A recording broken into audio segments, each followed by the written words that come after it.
agradecer a presença de todos. Eu, como tenho dito, estas Smart Discussions são umas discussões que nós fazemos de 15 em 15 dias, onde procuramos abordar alguns temas que são considerados relevantes para o futuro da sociedade. Já falámos sobre inteligência artificial com o professor Lino Oliveira, há 15 dias tivemos a Luísa Schmidt e a Sofia Santos para falar sobre o Green Deal, e hoje temos entre nós duas pessoas altamente conhecedoras e com uma experiência bastante grande no tema sobre a questão da educação. Portanto, hoje a ideia é, de certa forma, abordarmos um pouco aquilo que são os objetivos que se colocam neste mundo cada vez mais complexo, associado à pandemia na área da educação, e, portanto, vamos ter dois momentos. Primeiro, vamos ter duas intervenções de 15, 20 minutos, uma primeira, se calhar um bocadinho mais mudada, do Paulo Santiago, que eu vou já apresentar, e outra depois do Pedro Santa Clara. E depois a ideia, temos aqui uma open discussion, as pessoas podem manifestar a sua intenção de falar e, portanto, eu dou-lhes a palavra e podem colocar diretamente as questões aos oradores, ou fazer qualquer comentário. Só agradecer que fossem breves para podermos dar a oportunidade a todos de falar. O Paulo Santiago trabalha há 20 anos na OCDE, onde tem, de uma forma sistemática, feito muitos trabalhos sobre educação e basicamente tem acompanhado as políticas educativas da maior parte dos países da OCDE. Como sabemos, agrupa bastantes países da Ásia, América, a Europa e a própria América Latina. E, portanto, ele tem acompanhado muito essa matéria, nomeadamente do ponto de vista de policy advising e também de proposta daquilo que são soluções que se colocam para o futuro. E ele hoje vem-nos trazer aqui uma apresentação muito interessante. Vem-nos trazer aqui hoje uma apresentação muito interessante, que eu já tive a ocasião de ver um pouco sobre aquilo que são, de facto, as perspectivas que se colocam cada vez mais à educação no futuro. O Pedro Santa Clara também é conhecido de muitos, portanto, ele esteve durante muito tempo ligado à Nova, onde se licenciou, depois doutorou-se nos Estados Unidos, doutorou-se no INSEAD, peço desculpa, em França. Depois teve cerca de 13 anos, não foi, Pedro, como professor na UCLA, portanto, na Universidade de Los Angeles, onde lecionou Finança, que tem sido basicamente a área de intervenção dele. Veio para Portugal, novamente para a Nova. Ele está muito associado àquilo que foi um dos grandes projetos da Nova, que todos nós admiramos, que é as novas instalações que a Nova tem na área da economia em Carcavelos. E o seu mais recente projeto é a Escola 42, que é uma rede de escolas que existe em vários países, começou em França, mas ele é neste momento responsável pelo projeto em Lisboa e vai-nos dar nota sobre isso. Portanto, eu pedi agora então ao Paulo para começar a sua intervenção, depois passávamos ao Pedro e depois teríamos então a tal Open Discussion a seguir. Muito obrigado, mais uma vez, a ambos pela sua disponibilidade. Muito boa tarde a todos, é um prazer estar aqui convosco. Só estou a pôr isto no bom slide, vamos começar pelo princípio, é sempre melhor. De maneira que, muito obrigado pelo convite, é um prazer, sobretudo é sempre estimulante para nós que fazemos este tipo de trabalho, podermos envolver-nos em discussões e em debates mais informais, em que partilhamos os nossos conhecimentos e também aprendemos neste tipo de eventos. Também é um prazer também partilhar esta sessão com o Pedro Santa Clara Gomes, quem tive o prazer de conhecer há 27 anos, e agora aqui foi o reencontro também através do tema da educação. Como já foi dito, eu trabalho na educação da OCDE já há uns tempos. A OCDE é bastante mais conhecida por desenvolvimento de estatísticas na educação, nomeadamente também uma prova de alunos de 15 anos que é o PISA, mas também faz trabalho sobre políticas mais qualitativo, de análise de políticas educativas. Então é aquilo que eu vou trazer aqui hoje, é uma reflexão sobre desafios atuais para sistemas educativos, é uma perspectiva de política pública, quer dizer que vai ser mais sobre políticas a nível do sistema educativo que vou falar. Não vai ser particularmente enfocada em Portugal, mas vou fazer algumas referências à situação em Portugal nesta apresentação. Portanto, resumindo de maneira muito inicial as 4 áreas que eu vou cobrir, em termos de desafios atuais, que agrupo em 4 grupos essenciais. A primeira é uma reflexão necessária para repensar a missão dos próprios sistemas educativos, que tem a ver com todos os desenvolvimentos atuais no mundo atual, incluindo a pandemia, que levam a que tínhamos que refletir um pouco mais sobre a missão dos sistemas educativos. Um segundo aspecto é o grande objetivo de um sistema educativo, sobretudo na sua parte inicial, que é alcançar o potencial de cada aluno. Depois, um terceiro aspecto é desenvolver a capacidade de cada agente educativo, de maneira a assegurar a eficiência da própria ação educativa dentro do sistema e depois aprender ao longo da vida, que é outro aspecto que ganha cada vez mais importância em termos de as mudanças contínuas e rápidas no mercado de trabalho e que necessitam uma adaptação mais rápida das pessoas que estão no mercado de trabalho.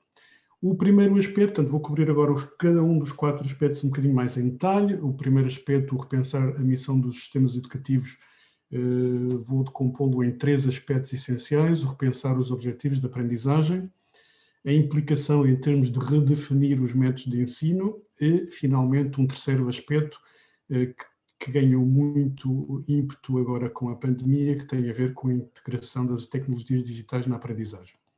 Portanto, o primeiro aspecto, em termos de repensar os objetivos de aprendizagem, a clara necessidade dos sistemas educativos hoje em dia de se tornarem mais holísticos em termos do indivíduo que geram, em termos da sua interação com a sociedade, a necessidade de adaptação a um certo número de tendências que se acentuam, em particular a evolução tecnológica, os mercados laborais em constante mutação, os desenvolvimentos demográficos e ambientais, o próprio impacto da pandemia, que requerem realmente que os sistemas educativos gerem novas competências, cultivadas de novas formas e para novos tipos de estudantes. Portanto, estamos aqui a pensar em coisas para além das competências cognitivas, o pensamento crítico, o pensamento criativo, o aprender a aprender, a própria necessidade de desenvolver melhores competências socioemocionais, a empatia, a autoeficácia, a colaboração, a habilidade de práticas e físicas e também mediadas por atitudes e valores, a importância da motivação, de ganhar confiança,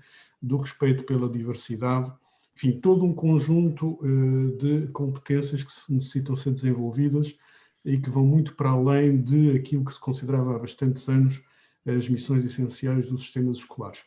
Muito mais um enfoque nas competências hoje em dia, muito menor nas qualificações. Antigamente falava-se na aquisição de qualificações, das licenciaturas, etc. Agora é muito mais importante aquilo que se pode fazer com as qualificações que se obtém e todos os sinais para o mercado laboral também vêm mais das competências e daquilo que se pode fazer. Portanto, em primeira ideia, realmente a necessidade de desenvolver um sistema educativo holístico com muito mais ambição em termos do que podem gerar nas pessoas que aprendem. Só um pequeno exemplo, eu vou dar pequenos exemplos em termos de, neste caso, de atitudes de alunos. Nós temos uma prova que é o PISA, que é a tal prova de avaliação dos alunos de 15 anos em matemática, em leitura e em ciência, mas também temos outros testes agora. Um deles, novo, é sobre as competências globais.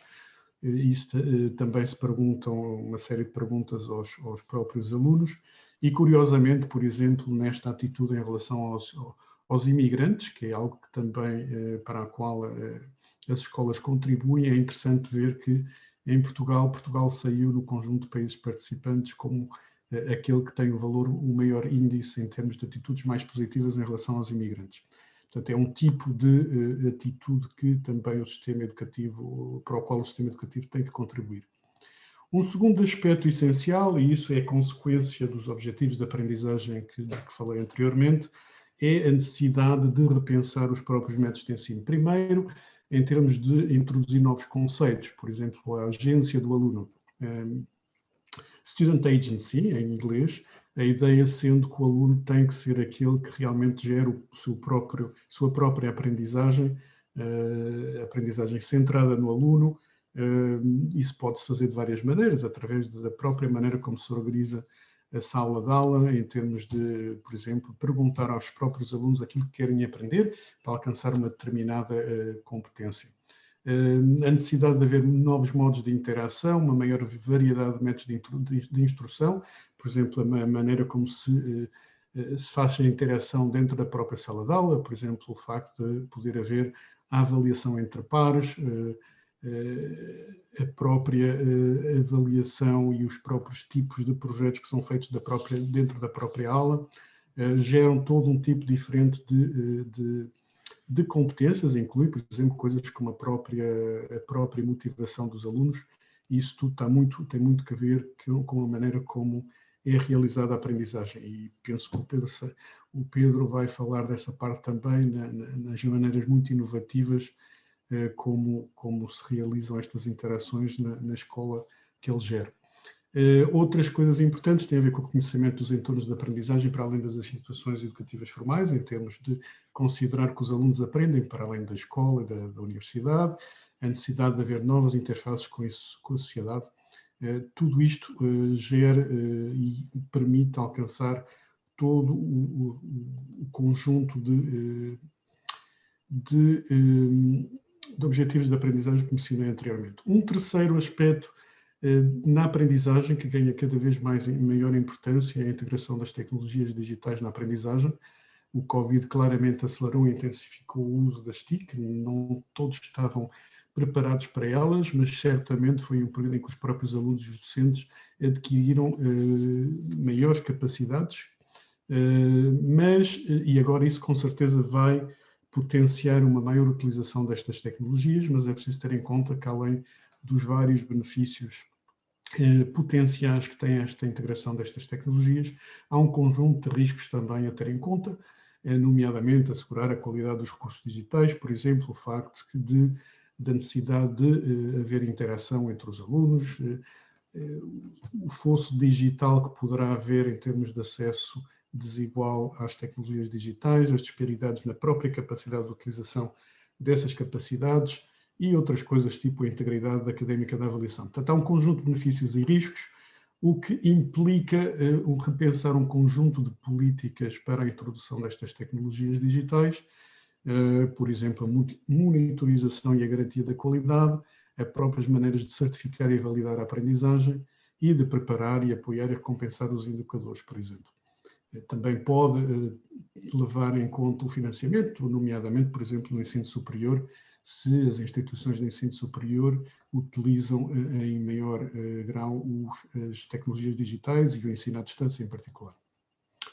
Um segundo aspecto importante é alcançar o potencial de cada aluno, que tem aqui dois aspectos, enfim, que combinam essencialmente a eficiência e a equidade, assegurar que há oportunidades iguais para todos, mas também assegurar a eficiência, isto é, que cada um dos alunos, independentemente das suas condições, alcancem o seu próprio potencial. É esta realmente a missão nobre dos sistemas educativos e que implica, em particular nos primeiros anos de aprendizagem, um enfoque particular dos sistemas de ensino para assegurar que não há disparidade em termos de aprendizagem, em termos de oportunidades de aprendizagem. Há quatro elementos das quais queria mencionar. Primeiro, compensar a desvantagem educativa, depois as necessidades socioemocionais dos alunos, um terceiro aspecto, o fosso digital, e um quarto aspecto, a parte do financiamento, tendo em conta o mais que provável dificuldades de orçamento para a educação no futuro, com a crise que estamos a passar. O primeiro aspecto, compensar a desvantagem educativa, simplesmente pelo facto de nem todos terem as mesmas oportunidades, já sabemos todos isso.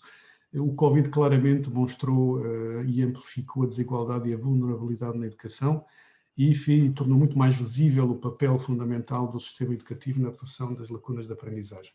Há um conjunto de políticas que normalmente, de mecanismos compensatórios que são utilizados nos sistemas educativos para assegurar a igualdade de oportunidades, tem essencialmente a ver com canalizar mais recursos educativos para alunos vulneráveis, isto é, gastar mais por aluno em alunos considerados vulneráveis, e há outras intervenções pedagógicas em particular, ou apostar também num investimento nas primeiras etapas de aprendizagem, que tem muito impacto na aprendizagem subsequente de cada aluno.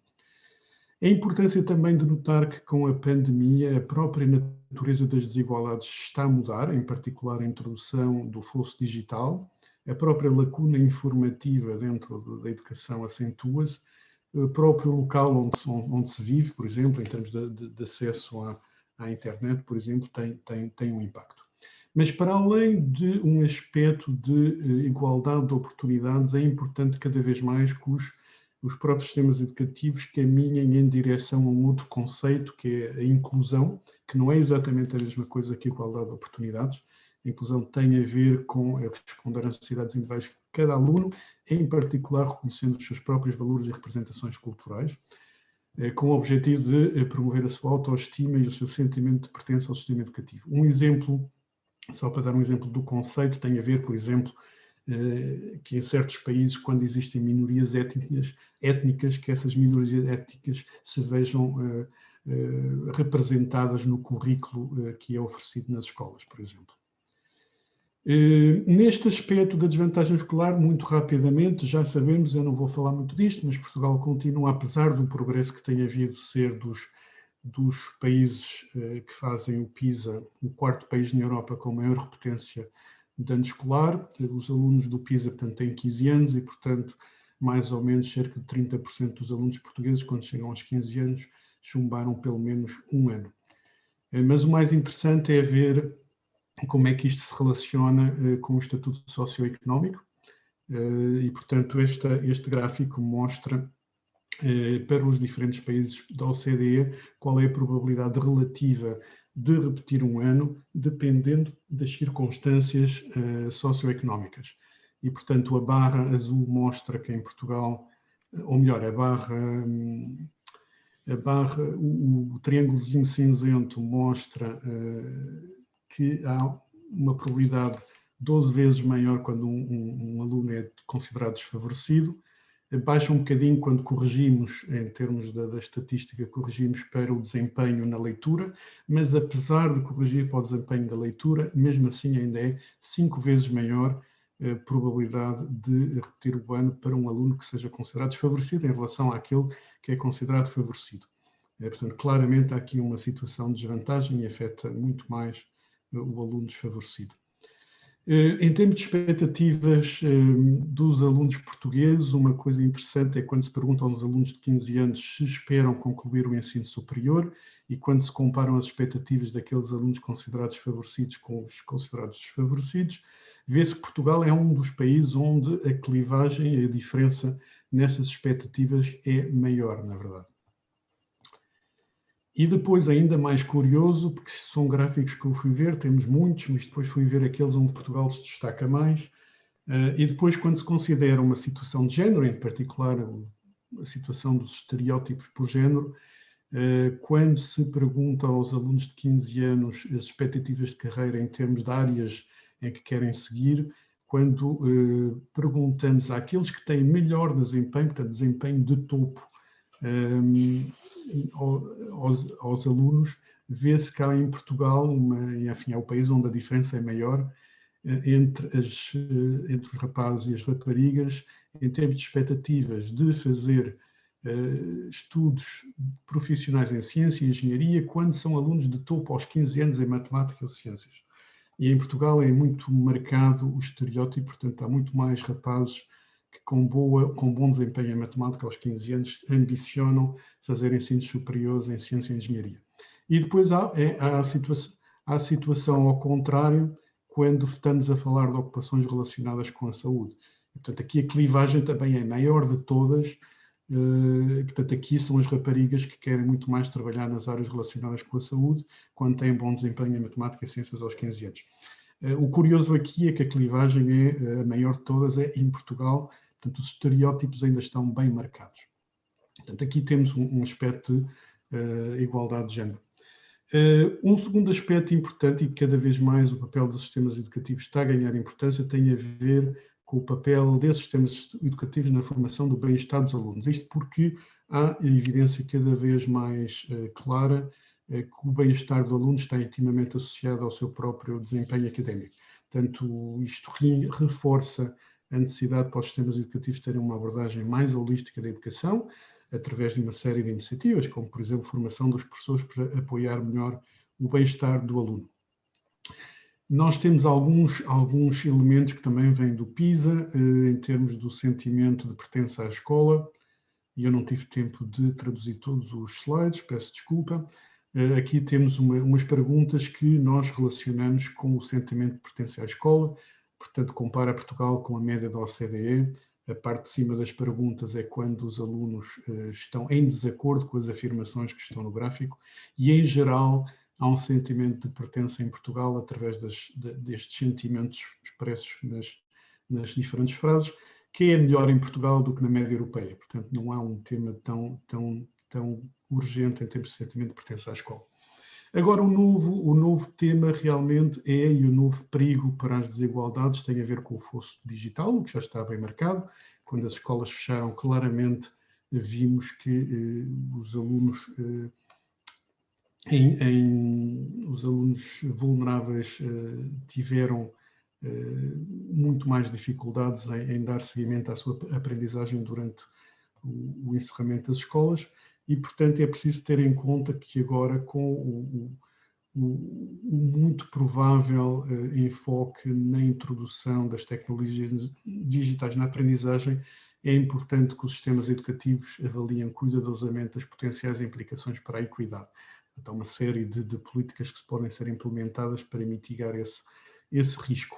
Outro aspecto importante relacionado com isto é também aproveitar o potencial dos recursos digitais para melhorar a equidade e a inclusão. Em particular, os recursos digitais permitem uma muito maior personalização da aprendizagem e, portanto, diferenciação das técnicas de ensino e também, por exemplo, a própria análise dos resultados, o próprio diagnóstico pode ser feito de maneira mais precisa para cada um aluno, de maneira a focar a técnica de ensino particularmente para os diferentes estudantes.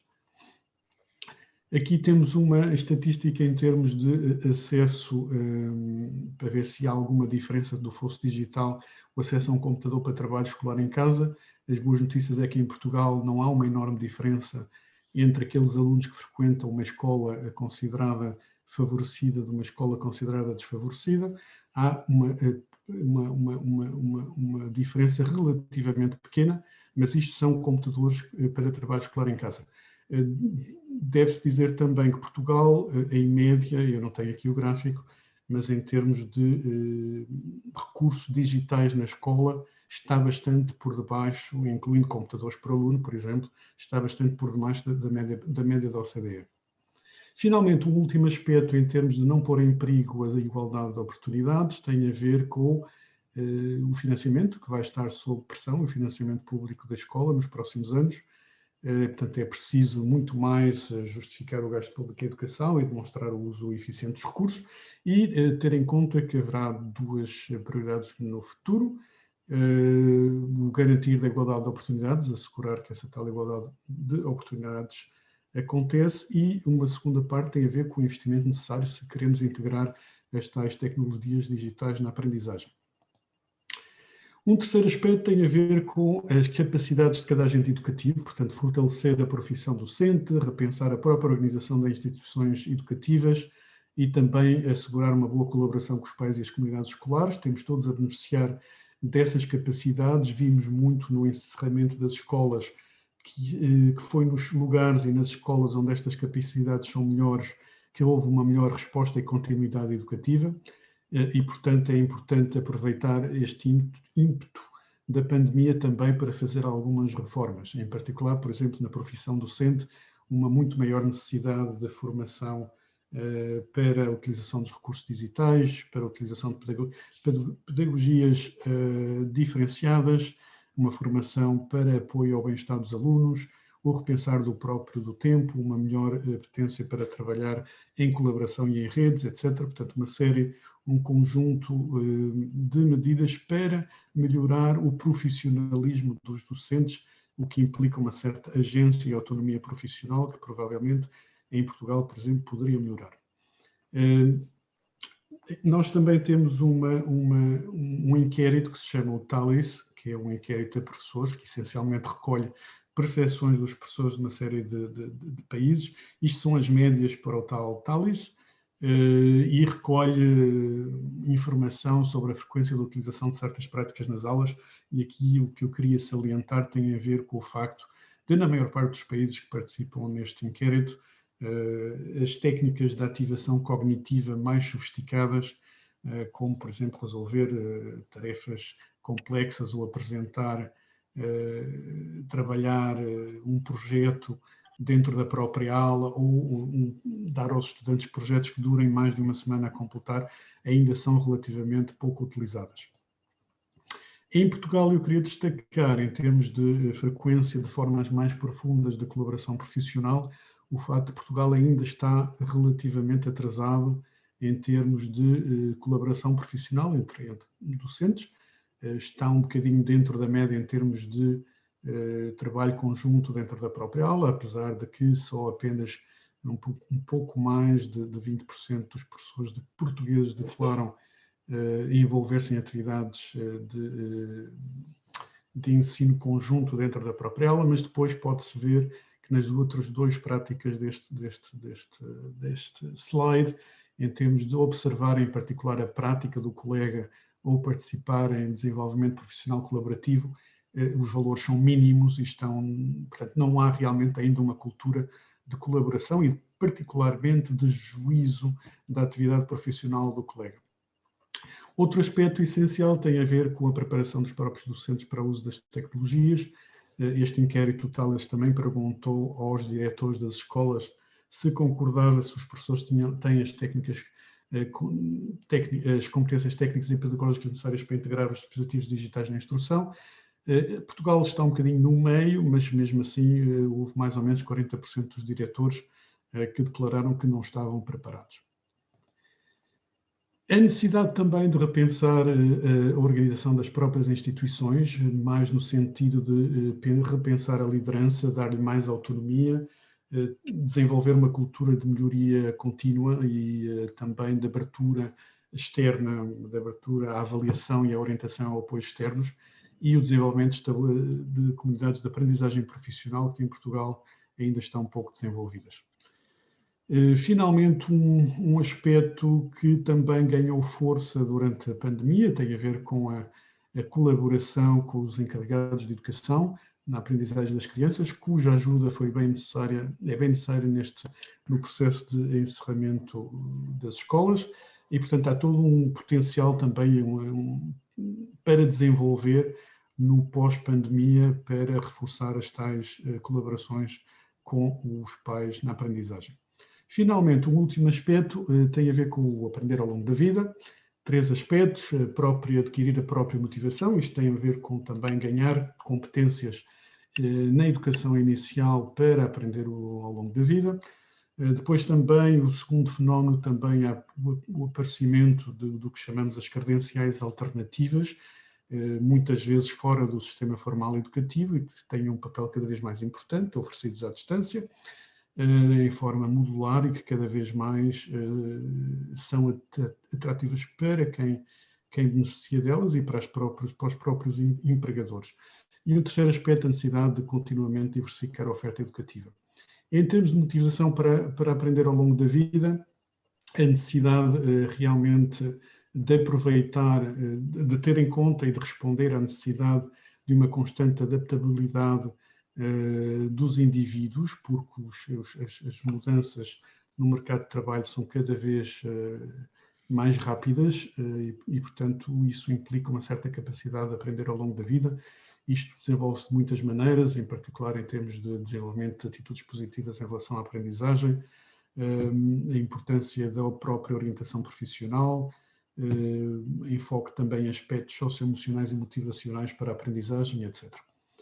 Um segundo aspecto bastante importante, que é outro fenómeno que já existia antes da pandemia, mas reforçou-se com a pandemia, é o fenómeno das alternativas credenciais, os micro-credentials, os digital badges e certificados reconhecidos pela indústria. Isto tem a ver com formações flexíveis e modularizadas, na maior parte dos casos oferecida à distância e por plataformas digitais, tipo edX ou Coursera, que estão fora dos sistemas educativos formais, mas que têm muito potencial, em particular, para alcançar 2 objetivos essenciais e cada vez mais importantes, que têm a ver com o upskilling, portanto, a atualização das competências e o adquirir de novas competências, o reskilling, o que é particularmente importante em situações de grande desemprego e de reintegração de pessoas no mercado de trabalho.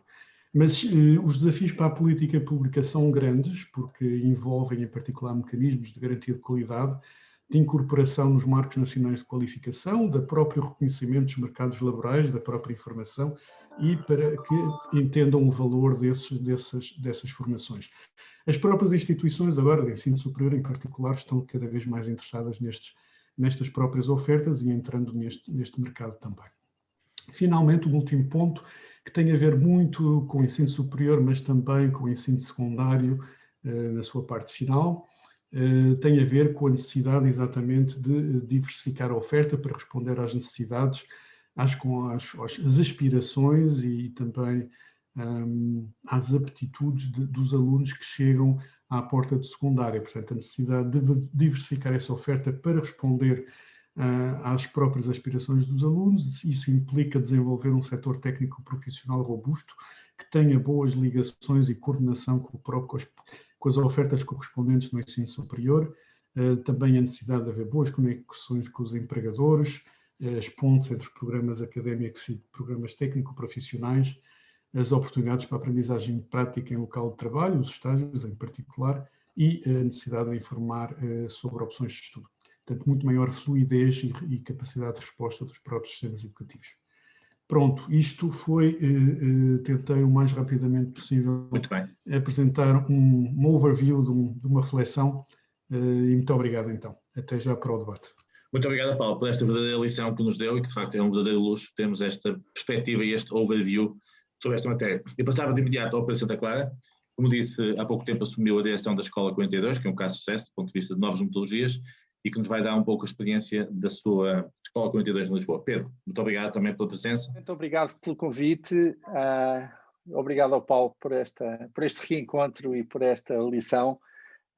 O Jaime tinha-me pedido para partilhar convosco um bocadinho a experiência da 42. Eu se calhar vou começar um pouco antes e olhar para o que é a educação ao longo do tempo. E, na verdade, este deve ser dos setores que mudou menos nos últimos séculos. A Universidade de Bolonha começou salvo erro, em 1088. Eu estou convencido que se teletransportássemos um aluno de Bolonha do século XI para agora, se sentiria perfeitamente em casa, numa qualquer universidade. E eu acho que isto é um problema grande, porque este modelo de educação de aulas e exames, estou a caricaturar, mas para exagerar, para fazer o meu ponto, sabemos que funciona muito mal. Desde já, e há inúmeros estudos de pedagogia que mostram, a taxa de retenção de conhecimento de uma aula magistral é abismalmente baixa, é da ordem dos 5 a 10% daquilo que é transmitido de conhecimento numa sala de aula.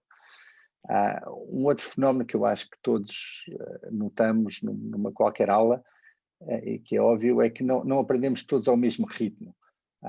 Se calhar numa sala de 100 alunos, haverá 10 que percebem tudo à primeira, 80 que precisam de 3 ou 4 exemplos trabalhados e outros 10 que precisariam de 10. E isso não é possível no tempo de uma aula e, portanto, sistematicamente vamos deixando pessoas para fora. Um terceiro aspecto que queria salientar aqui, sobretudo ao nível da universidade, embora o Paulo tenha mencionado também no secundário, é que temos ainda taxas de dropout incrivelmente altas. Vou dar um exemplo que é próximo, quase diria um concorrente da 42, engenharia informática no técnico, em que entram alunos com uma média do secundário e do exame de admissão, salvo erro, no último ano 18,2, tem um dropout de 40%. Isto é inacreditável. Quer dizer, 40% deste grupo de alunos extraordinários desiste do seu curso superior, muitas vezes ao fim de 2, 3 anos, portanto, com um custo pessoal e social enorme. E, finalmente, o ensino é caro. Quer dizer, isto hoje em dia é um tema de grande discussão, por exemplo, nos Estados Unidos, em que estudar na universidade pode facilmente custar $60 mil por ano, mas mesmo em Portugal, com custos muito, muito mais baixos, um curso em áreas de ciência e tecnologia, um curso superior, custa em média 9 mil euros por ano por aluno. E por causa deste custo, acho que muitas vezes a educação superior não é inclusiva. Há muita gente talentosa que fica de fora e isto representa um custo social muito grande, porque estamos a desaproveitar recursos. Eu peguei neste gráfico, este acho que é do World Economic Forum, acho que são muitas das coisas que o Paulo já disse, mas no fundo tenta retratar o que é que precisamos de fazer para mudar e para melhorar a educação. Por um lado, há novas necessidades, há novos conhecimentos, novos skills que são necessários para os alunos. Saliento aqui skills de criatividade, de inovação, de tecnologia, skills de trabalho interpessoal. E em termos do modelo de aprendizagem, aquilo que, ao fim de muitas décadas de estudo em pedagogia, que nós sabemos, é que aquilo que funciona bem tem estas quatro características. Por um lado, e o Paulo também falou muito disto, precisamos de um ensino que seja personalizado e ao ritmo de cada um. E o Paulo falou de uma coisa que eu gosto muito, que é o quarto ponto aqui, que a educação tem que ser conduzida pelo próprio, tem que haver agência, tem que haver o empowerment dos alunos para tomarem conta e terem interesse e tomarem conta da sua educação. E por outro lado, obviamente, tem que ser muito mais acessível, inclusiva, e este terceiro ponto que eu acho que é crítico e talvez a base da Escola 42, de que vos vou falar já de seguida, que é, sabemos que a educação que é baseada em problemas, na resolução de problemas e colaborativa, funciona muito melhor do que o modelo de sala de aula e exames. Muitas destas coisas são sabidas há muitos anos e penso que até agora não foram possíveis implementar em escala, sobretudo porque não tínhamos tecnologia disponível que permitisse fazer. E nesse sentido, acho que a 42 é um exemplo interessante, haverá muitos outros, e depois no fim é de terminar com algumas ideias que eu penso vai ser o futuro da educação. Vai haver uma variedade de exemplos, mas eu penso que a Escola 42 procura responder a todas estas questões com um modelo de ensino que é radicalmente diferente. Desde já é uma escola, enfim, é uma escola de programação avançada, um programa que em média leva 3 anos e meio a fazer-se, digo em média porque o programa é feito ao ritmo de cada um e há quem o consiga fazer em 2 anos, há quem leve 5. É uma escola extraordinariamente inclusiva, qualquer pessoa se pode candidatar, independentemente das suas qualificações académicas anteriores. Temos muitos alunos que não completaram o ensino secundário, também temos alunos que têm mestrados e doutorados, sendo inclusiva, e um dos aspectos criticamente importantes é que é gratuita. Tenho conversado muito com os nossos alunos, estou convencido que para mais de metade dos alunos que temos, se houvesse propinas, a escola seria inacessível. Portanto, aqui o aspecto económico importa muito, mas por outro lado é uma escola muito meritocrática, com um processo de seleção muito exigente. Para vos dar uma ideia, nós lançámos a escola em julho do ano passado, altura em que a escola não era de todo conhecida em Portugal, e desde então tivemos mais de 11 mil candidatos. Estes 11 mil candidatos passam primeiro por testes online, têm que jogar uma série de jogos lógicos que no fundo medem a sua capacidade analítica, capacidade de resolver problemas, muitas vezes problemas que até são postos com alguma ambiguidade e com algum stress por causa do tempo. E destes, até agora, 1.500 passaram já estes testes online. A fase seguinte é vir à escola, fazer um bootcamp de 26 dias, extraordinariamente intenso, Eu penso que a média de horas que passam na escola é de 14 horas por dia por aluno. Obviamente isto não era uma coisa que acontece só neste bootcamp de seleção, que se chama a Piscine. A escola originalmente é francesa, e a lógica e a piscina é uma boa metáfora para a escola. A ideia desta escola tem muito de atirar alguém para a piscina e se sair do outro lado é porque aprendeu a nadar. E no fim desse processo de seleção, selecionámos os 150 alunos que começaram o programa há aproximadamente um mês. Okay? Agora, esta escola não tem aulas, não tem professores, é uma escola que está aberta, mas em que a aprendizagem é presencial, e nesse sentido a pandemia também causou muita disrupção para nós, acho que nos fomos adaptando menos mal. A escola está aberta 24 horas por dia, 7 dias por semana. Quando não há pandemias por aí, é bastante animada aí pelas 4 da manhã. E consiste, a aprendizagem faz-se, é gerida por uma plataforma que lança aos alunos uma sequência de desafios, um pouco como num jogo de computadores, em que nós vamos passando de nível em nível, e para cada desafio a responsabilidade é dos alunos de ir pesquisar o conhecimento necessário para o resolver e pedir ajuda aos seus colegas. Portanto, o ambiente desta escola, se quiserem, é um mar de computadores. Eu já vos mostro mais algumas fotografias, com enorme entreajuda.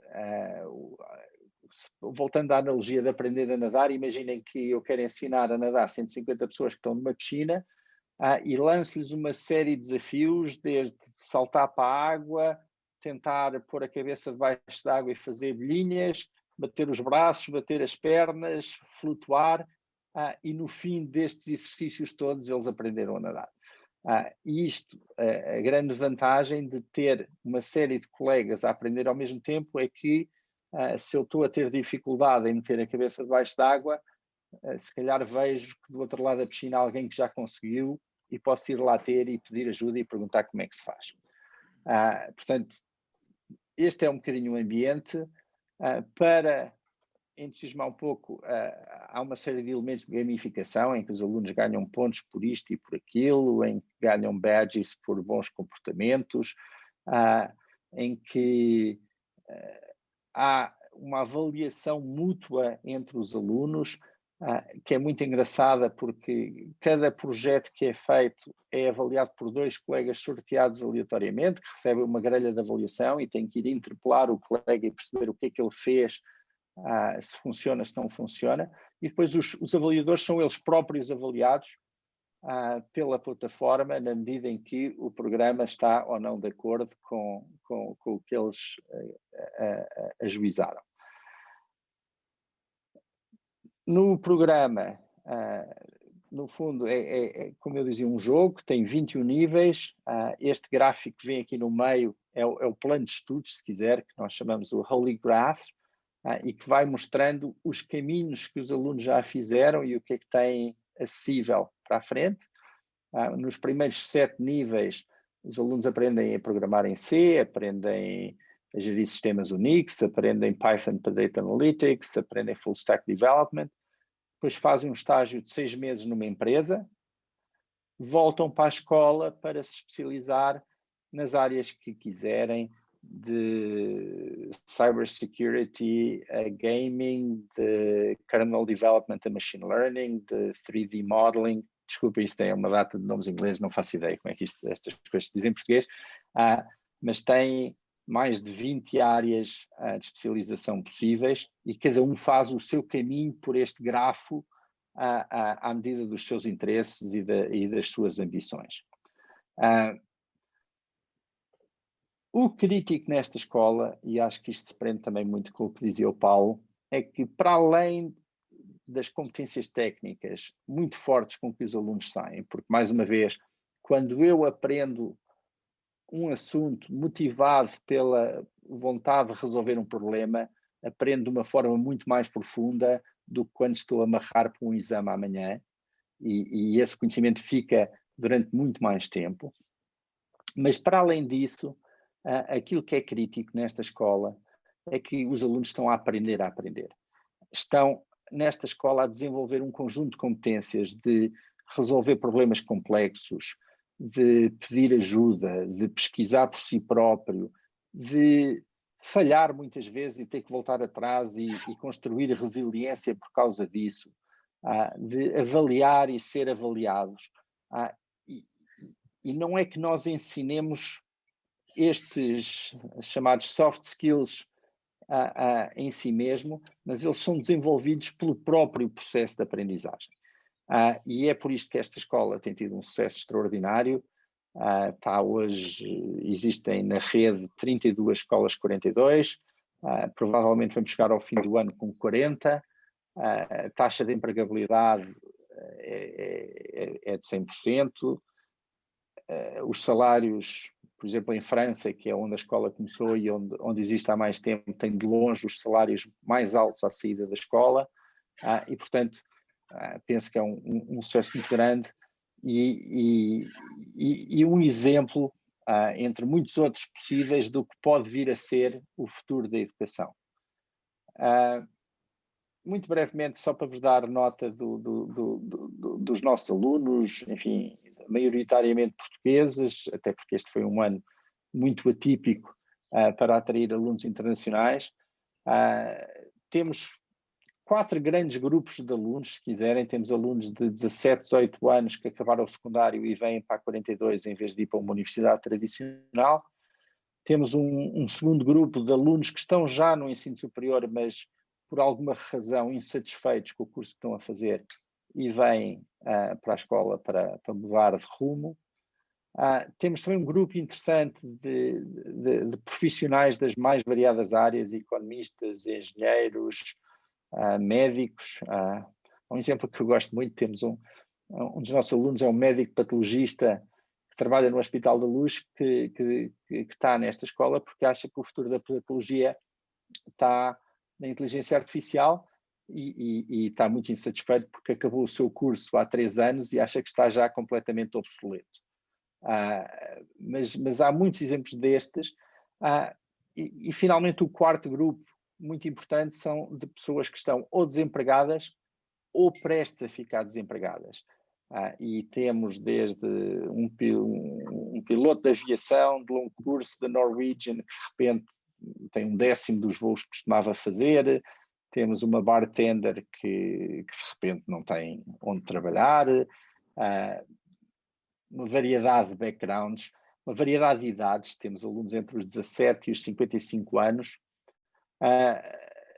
Variedade de género é limitada, temos só 16% de mulheres e isto é um desafio muito grande que temos.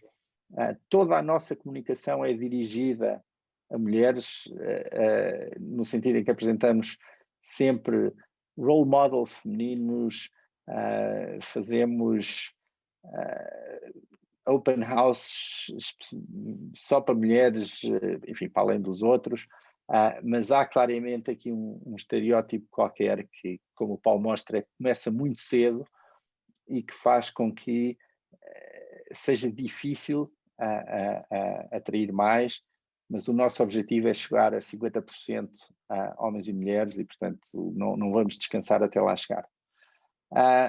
Finalmente, mencionei que a escola é gratuita.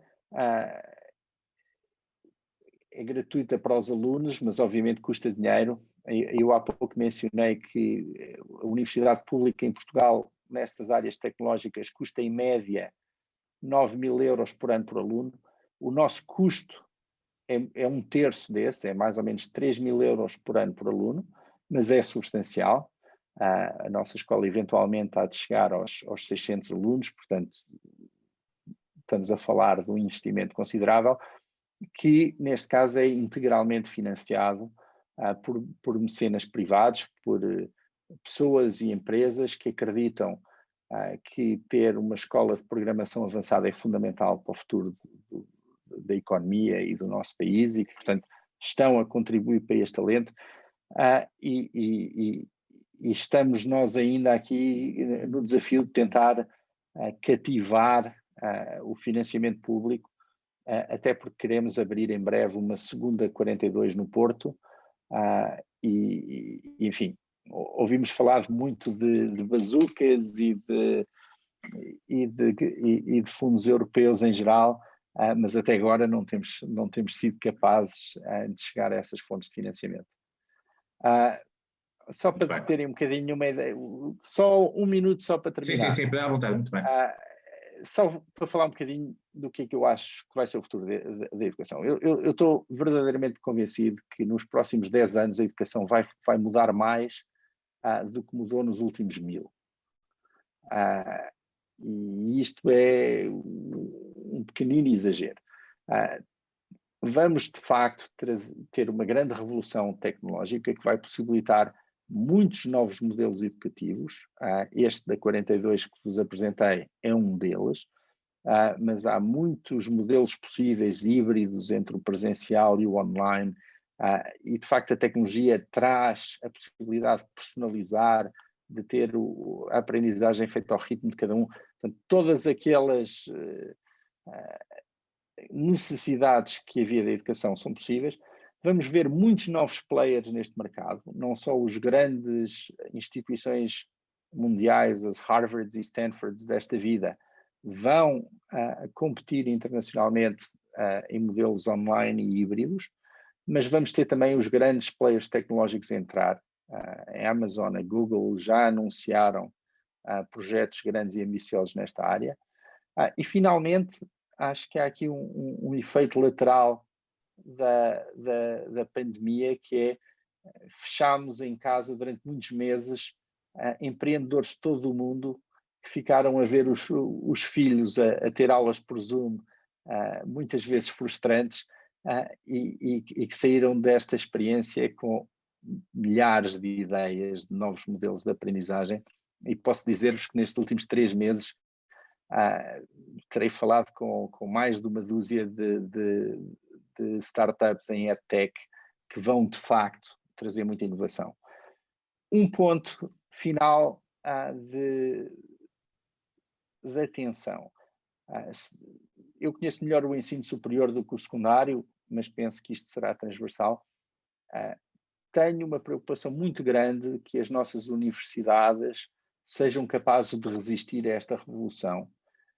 E essa preocupação prende-se com o facto de, em geral, as universidades terem um governance mau, confuso, com pouca capacidade de tomar decisões difíceis, tipicamente estarem mal financiadas e finalmente, porque a própria regulamentação do setor impossibilita muitas vezes a inovação.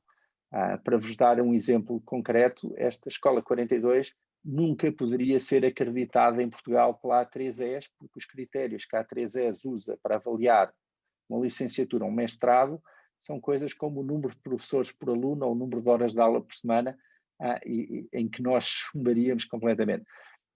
Não estamos nada preocupados, porque 42 começa a ser já uma marca muito forte internacionalmente, mas eu acho que há aqui uma nota de atenção que, enfim, do pouco que eu conheço do ensino superior em Portugal, não está a ter a atenção necessária. Pronto, e era isto, muito obrigado. Muito bem, Pedro, foi uma excelente apresentação também. Isto acabamos por ultrapassar um bocado o tempo, mas ainda temos algum tempo para alguma discussão. Eu era capaz de pedir a 2 pessoas que estão aqui na sessão, que têm alguma ligação a projetos práticos, a fazerem um breve comentário e, se tiverem alguma questão a ambos. Começava pela Manuela Carlos, que é a diretora da ETIC, que é uma conhecida escola na área das tecnologias e também na área do cinema e tudo que está associado com esta média, e, portanto, que faz isto há 30 anos. Manuela Carlos, se quiser fazer um breve comentário e alguma questão a cada um dos oradores. Muito boa tarde a todos uma vez mais. Muito obrigada ao Jaime por poder estar presente nestes momentos tão importantes que temos podido presenciar com esta organização, e também um agradecimento muito especial aos nossos oradores. Gostei muito. Eu queria começar por dizer que eu não sou uma pessoa da área da pedagogia, eu não tenho qualquer ligação em termos do meu percurso, digamos, universitário à área da pedagogia, mas sou uma apaixonada muito grande pela pedagogia. Eu venho da área da criatividade, tive uma carreira artística durante muito tempo e deixei para me ligar exatamente à educação, à formação em áreas criativas. Fico muito feliz e fiquei muito feliz, agradeço-vos muito aos oradores esta motivação que mais uma vez me deram também aqui, e a dizer-vos que me senti que o caminho que tenho percorrido ao longo deste tempo se enquadra muito naquilo que são e continuam a ser as necessidades de uma nova forma de vermos a escola, de vermos a formação profissional, de vermos o ensino. Revi-me aqui em muitas coisas.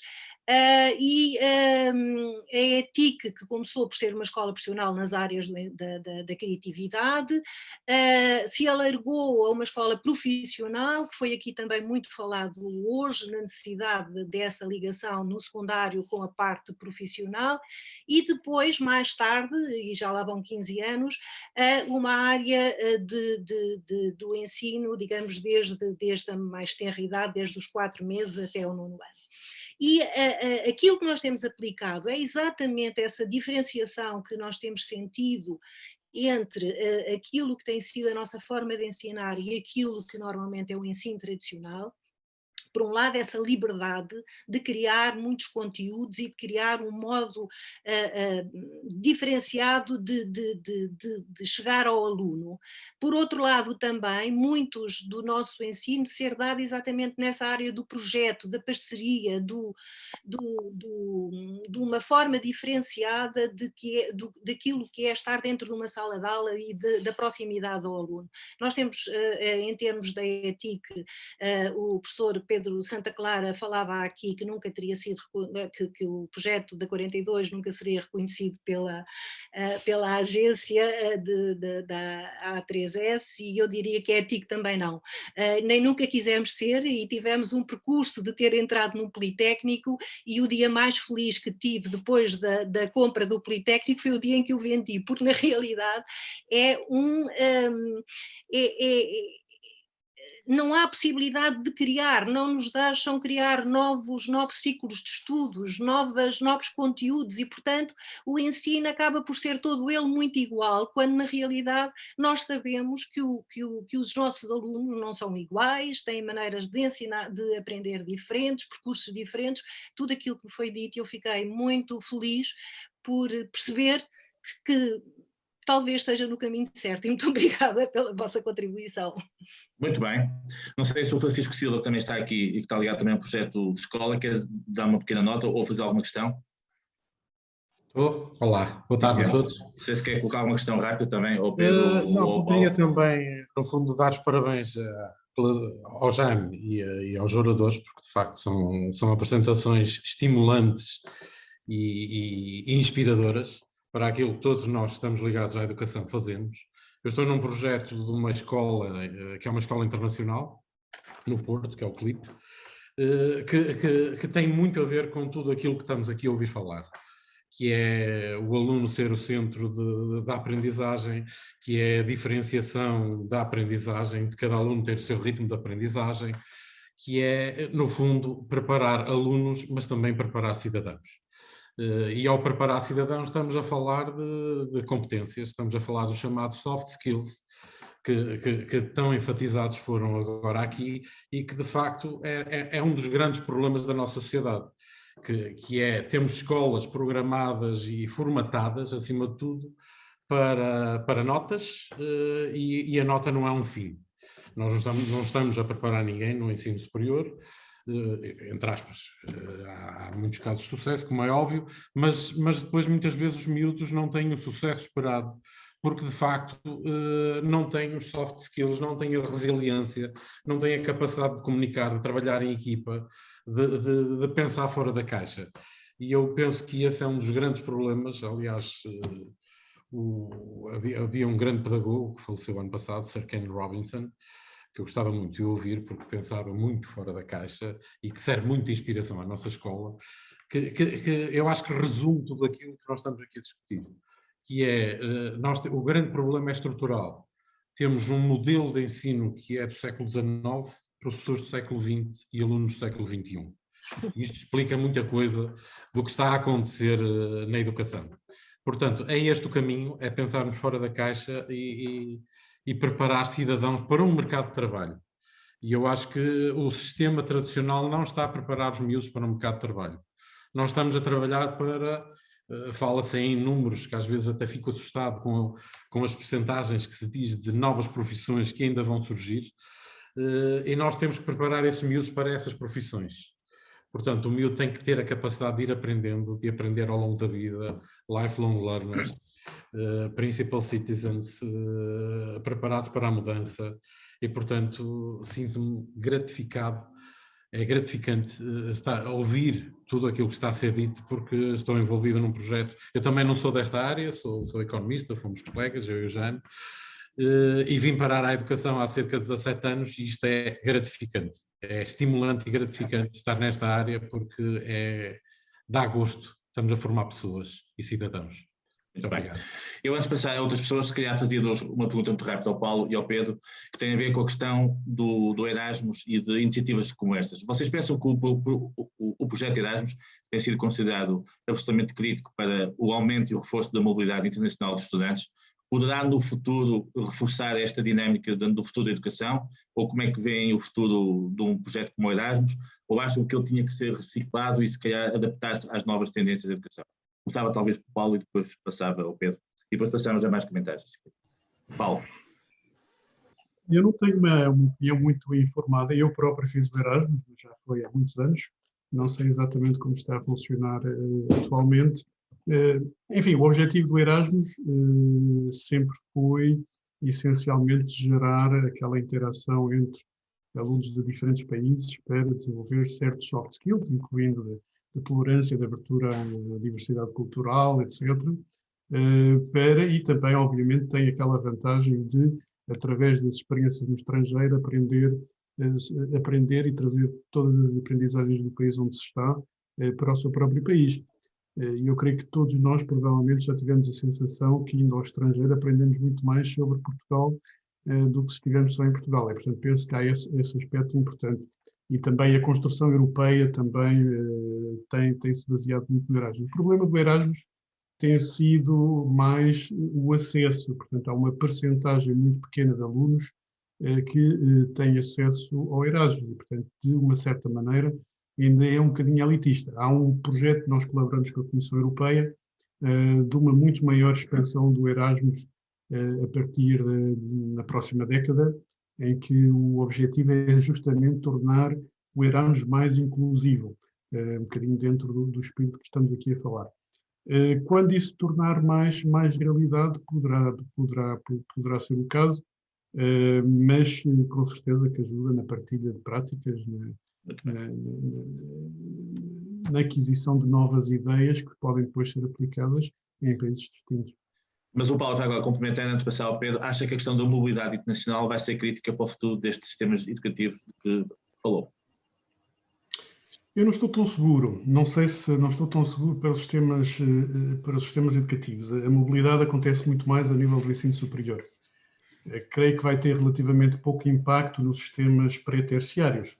E honestamente, enfim, é muito importante o que se passa no ensino superior, mas honestamente, em termos de desenvolver os fundamentos para a aprendizagem ao longo da vida, para assegurar a oportunidade ao longo da vida em termos de aprendizagem, a reforma de tudo o que é pré-terciário é muito mais importante, em termos de definir tudo o que vem depois, incluindo no ensino superior. Muito bem. Pedro, não sei se quer fazer algum comentário em relação a esta questão do Erasmus, da mobilidade. O Pedro esteve 3 anos nos Estados Unidos, portanto, melhor que ninguém conhece esta agenda internacional da educação. Sim, bem, e vou responder sobre universidades, porque Certo, é só aí que se aplica. Eu acho que a grande diferença entre as universidades americanas e europeias é a concorrência. E o grande sucesso que as universidades americanas continuam a ser absolutamente dominantes no mundo deve-se a concorrerem por aluno, a competirem por alunos, por professores, por financiamento. A Europa ainda não chegou a esse nível. E eu acho que se alguma vez fosse ministro do Ensino Superior, aquilo que eu faria era reformular completamente o modelo de acesso e de propinas e para obrigar as nossas universidades a competir umas com as outras e a competir internacionalmente. É só da concorrência que vem a qualidade e a ambição, e ainda falta muito disso no nosso ensino superior. Portanto, 100% de acordo, acho que o nosso universo de atração é pelo menos a Europa, e todas as nossas universidades deviam estar a pensar a competir nessa arena. Muito bem. Não sei se o António José Seguro quer fazer algum pequeno comentário, já que temos aqui o prazer de o ter connosco. É um homem também que acompanha muito estes temas. Uma coisa muito simples, em primeiro lugar, cumprimentar todos os presentes e agradecer ao Jaime Quezado o convite que me fez e felicitar os oradores. Gostei bastante de os ouvir. Eu sou professor no ensino superior, quer no público, quer no privado, e entre os vários problemas que noto nos alunos que chegam, em diferentes, obviamente, tonalidades, reside na incapacidade de relacionarem. Isto é, vêm formatados muitos para memorizar e pouco preparados para relacionar. Ora, isso retira capacidade de compreensão, de análise crítica e de proposta e de inovação. E, portanto, este é um problema seríssimo que eu penso que o sistema educativo em Portugal, em vez de resolver, está a acumular. Daí que depois surjam soluções alternativas para correção destes problemas fora do sistema. E, portanto, a proposta, eu não conhecia a Escola 42, felicito pela iniciativa, e, portanto, o que o professor Pedro Santa Clara aqui nos veio dizer é que está a corrigir e a oferecer oportunidades que o sistema educativo em Portugal, designadamente o público, devia fomentar. De maneira que eu só estou preocupado com uma questão, é qual é o papel dos professores na educação do futuro. Não o papel dos professores na lógica de terem o emprego assegurado, e sei que muitas universidades organizam toda a sua estrutura e todo o seu sistema de oferta educativa na base dos professores, não é isso que me preocupa. O que me preocupa é como é que o professor acompanha o aluno, sendo o aluno, e estou de acordo, como disse o Dr. Paulo Santiago, que deve ser o centro e, portanto, deve ser a preocupação do sistema educativo, mas qual é o papel do professor? Porque é verdade que a escola precisa de formar e de dar competências a futuros profissionais para a economia, mas não há nenhuma economia que resista sem uma sociedade com bons cidadãos e com boas cidadãs. E, portanto, a minha preocupação é quem é que faz a mediação? Quem é que faz os contextos? Quem é que explica que para problemas existem várias soluções, existem escolhas? É um algoritmo ou é um humano? É a minha pequena provocação, agradecendo a oportunidade. Muito bem, António. Sim, excelente. Não sei se o Paulo Santiago e o Pedro Santa Clara querem responder a esta breve nota do António. Eu posso responder porque é um tema que me é caro. Eu sou professor há 35 anos e gosto muito de ser professor e acho que até não sou muito mau professor. A Escola 42 eu gosto especialmente porque tem a coragem de chegar a uma solução absolutamente radical em que não há professores a dar aula, mas em que há uma enorme equipa pedagógica que está continuamente a aperfeiçoar a experiência que é dada aos alunos, o percurso de aprendizagem dos alunos. Quando eu comecei a dar aulas, a minha maior preocupação era de não me esquecer de nada do que eu tinha para dizer numa hora e meia. Passado poucos anos, uma pessoa percebe que isso é absolutamente irrelevante, porque os alunos lá estavam se lembrar para aí de 10% dos disparates que eu digo. E aquilo que percebemos muito depressa é que o que é fundamental é motivar os alunos a querer aprender e é oferecer-lhes um conjunto de experiências que podem ser projetos, trabalhos, exames, casos, seja o que for, que os conduzam a aprender aquilo que é importante. Aquela metáfora da piscina que eu estava a dizer é para mim fundamental. Aprender a nadar com uma aula teórica não funciona. Mas um bom professor de natação vai criar um conjunto de exercícios que levam os alunos a aprender a nadar. E eu acho que esse é o papel do professor. Muito bem. Motivador e arquiteto da experiência de aprendizagem. Muito bem. Não sei se o Paulo também quer fazer um pequeno comentário.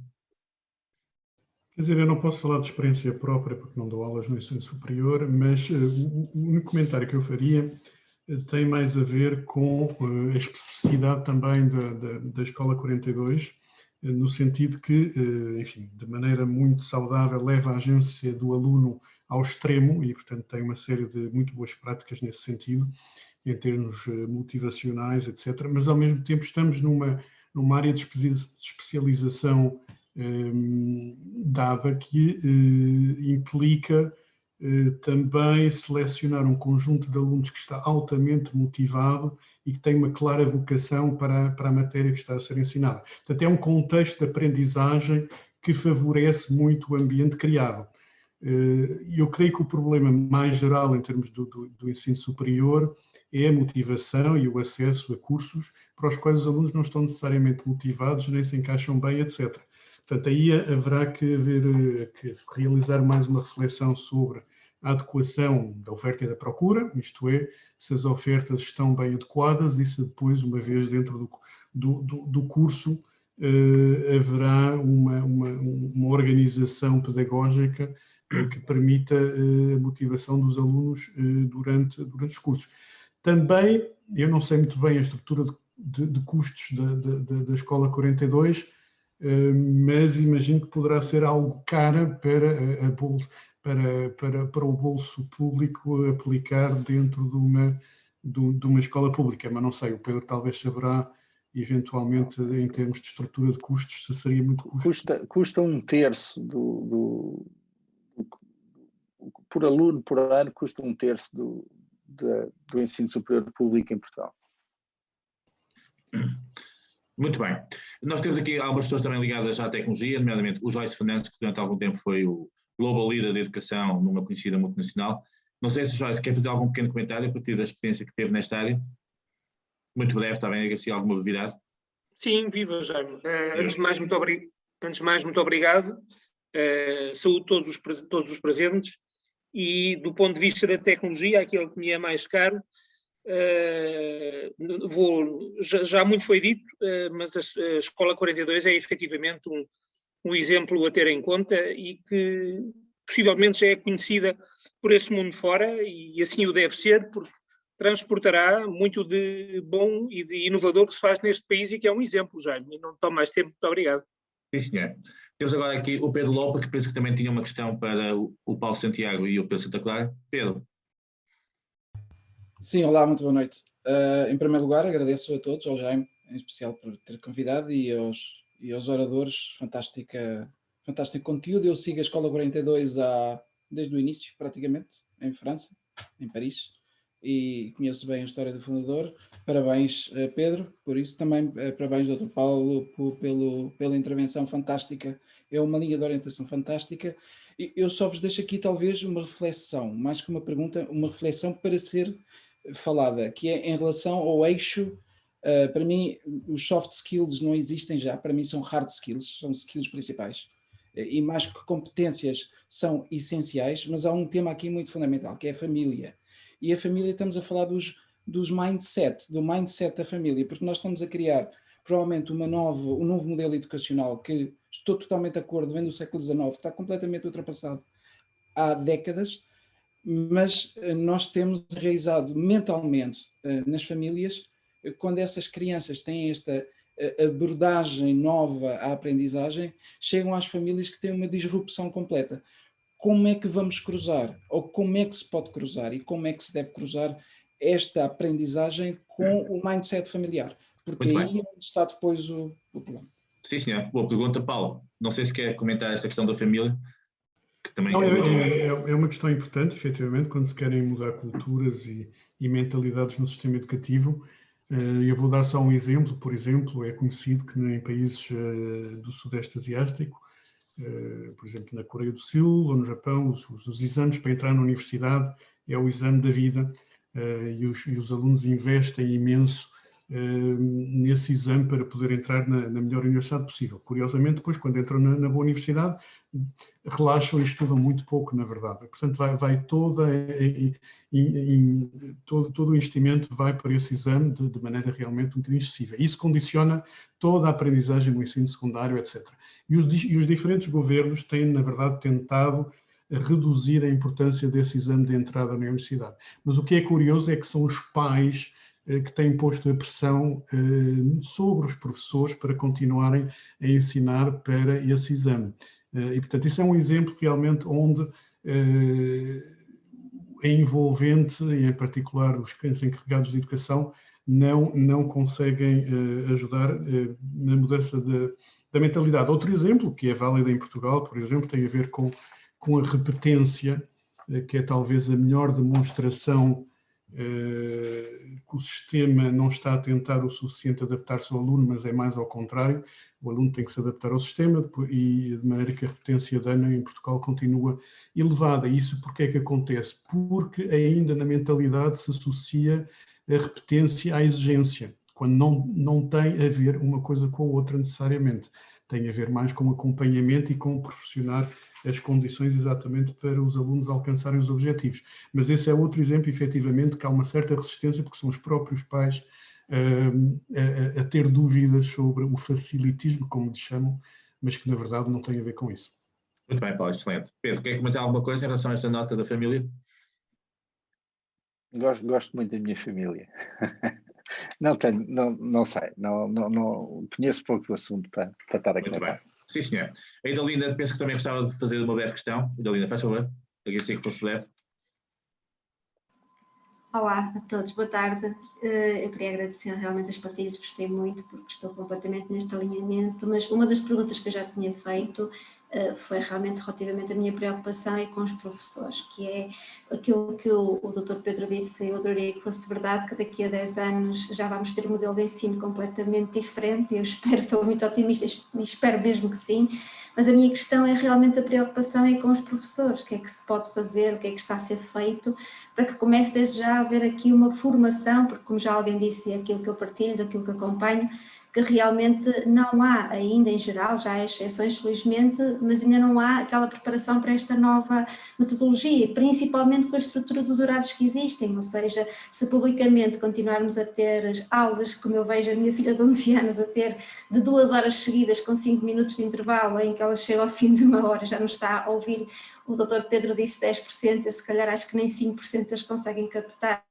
ao fim de 2 horas de aula com 5 minutos de intervalo, e é isso que me preocupa, é o que é que está a ser feito para mudar a estrutura, não haver esta carga de horários de estarem. Eu já experimentei o ensino privado, semi-alternativo, já experimentei, estou a experimentar o ensino público e ver o que é que realmente é adequado. Falo com imensos pais, acompanho imensos pais e imensas crianças nesta questão, e é só essa a minha questão, que é o que é que se pode fazer, o que é que está a ser feito para mudar as mentalidades desta nova era de formação e também realmente saber se a nível institucional, público, se está a ponderar as aulas serem diferentes, ou seja, menos horas de sentados em sala de aula, porque para as crianças atuais e para os jovens isto é completamente inadaptado, é a minha perspectiva.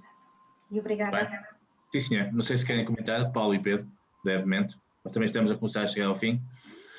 Eu partilho da preocupação, não faço ideia de como é que isto está a ser planeado ao nível do Ministério da Educação. Este é todo um ecossistema muito complexo, que junta famílias, professores, alunos. Não estou convencido que tenha solução boa. Muito bem. Sim, senhor. E o Paulo, é mais otimista ou não?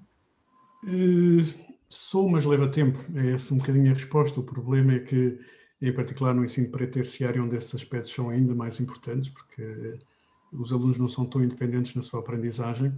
O que acontece realmente é que a figura fundamental no acompanhamento da aprendizagem é o professor. E, por exemplo, na introdução das tecnologias digitais na aprendizagem, os professores não estão realmente ainda preparados. E nós sabemos da literatura que o impacto da utilização das tecnologias digitais é maior quando o professor está preparado para utilizar essas técnicas na sala de aula. De maneira que é um aspecto fundamental, mas leva anos, porque temos várias gerações de professores com uma certa idade, também já em Portugal, a profissão já tem uma certa idade, talvez vá haver uma renovação em breve, mas isso vai inevitavelmente tomar tempo. De qualquer maneira, já há algumas iniciativas em Portugal, não vamos ser tão negativos, as coisas estão a mudar, há certas iniciativas em termos de desenvolver culturas de trabalho conjunto de professores, por exemplo. Há também a flexibilização curricular que permite às escolas desenvolver projetos para desenvolver competências transversais, que pouco a pouco as escolas estão a meter em prática. Não está dentro da cultura, mas foi introduzida há poucos anos e existe um 10 ou 15% do currículo que permite às escolas ter projetos inovadores para trabalhar as competências transversais. Portanto, há progressos, mas inevitavelmente leva tempo. E o maior drama de facto, o grande problema tem sido o ciclo político, porque naturalmente quando não há um pacto educativo em Portugal e o impacto das políticas leva muitos anos, nem sempre o progresso é como queremos. Muito bem. Eu não sei se o Paulo Faustino, nós estamos a chegar ao final, que também ajudou na organização da ação, quer fazer uma nota breve final? Bom, antes de mais, obrigado a todos. De facto, eu acho que tenho estado aqui a olhar com muita atenção a esta discussão.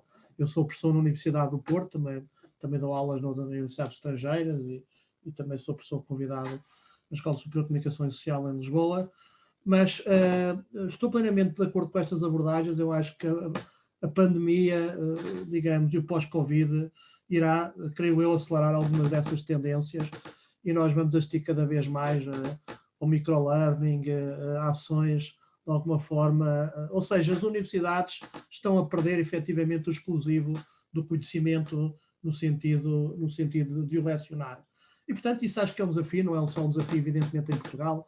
Não obstante as diferenças entre o modelo de ensino português e, nomeadamente, o modelo anglo-saxónico, muito assente na concorrência, como foi dito, e isso realmente gera outras dinâmicas e, de alguma forma, também no corpo docente, porque provavelmente em Portugal, em muitas circunstâncias, os professores, sobretudo nas universidades públicas, estão excessivamente confortáveis, porque no fundo têm contratos independentemente da sua avaliação, mesmo que não seja muito positiva, na prática, digamos, isso acaba por não ter um efeito muito negativo em termos objetivos. Portanto, as avaliações fazem-se, mas depois não há consequências disso, como há, evidentemente, no setor privado. E, portanto, nessa perspectiva, a minha grande dúvida, eu estou de acordo com as tendências identificadas. Eu acho que as universidades ainda têm uma marca forte. Não vai ser fácil, digamos, ou melhor, não vai ser tão depressa que as mudanças, algumas das mudanças faladas vão acontecer, mas não sei se vão ser tão rápidas como se calhar gostaríamos. Porque, de facto, há toda uma estrutura de poder, toda uma estrutura de organização da sociedade, o próprio sistema e ecossistema político vai, de alguma forma, travar essas reformas. Ou seja, vai haver aqui, se quiserem, um fosso ou uma decalagem entre aquilo que é exigível pela sociedade do ponto de vista prático e pelos novos sistemas de ensino das novas gerações e a capacidade de resposta do sistema instalado. Há muitos interesses, evidentemente, instituídos e, portanto, há grandes marcas a proteger e, portanto, tudo isto é como querer, de facto, derrubar um castelo, digamos, num curto espaço de tempo. Portanto, de qualquer das formas, eu creio que o que está a acontecer visivelmente é que as universidades estão sob uma pressão cada vez maior e vão, digamos, ainda assim é um elemento de pressão que vai obrigar os professores a reinventar-se de alguma forma e vai obrigar as universidades também a reinventar-se, eventualmente a definir um posicionamento diferente, se calhar está mais no pensamento crítico em algumas situações e não tanto na perspectiva prática. Eu advogo da Universidade de Papel nos dois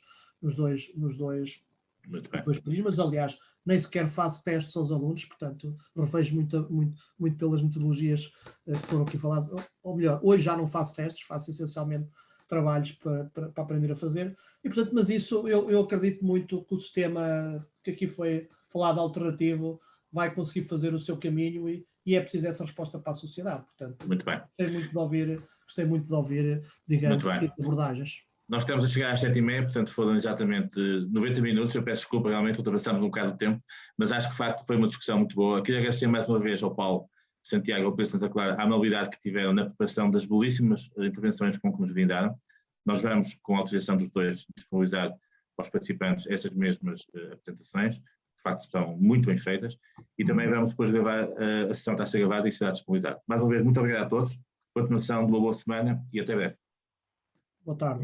Boa tarde, obrigado. Parabéns. Obrigado. Muito obrigado a todos. Obrigado. Obrigado, boa tarde. Obrigado. Obrigado a todos. Muito obrigado.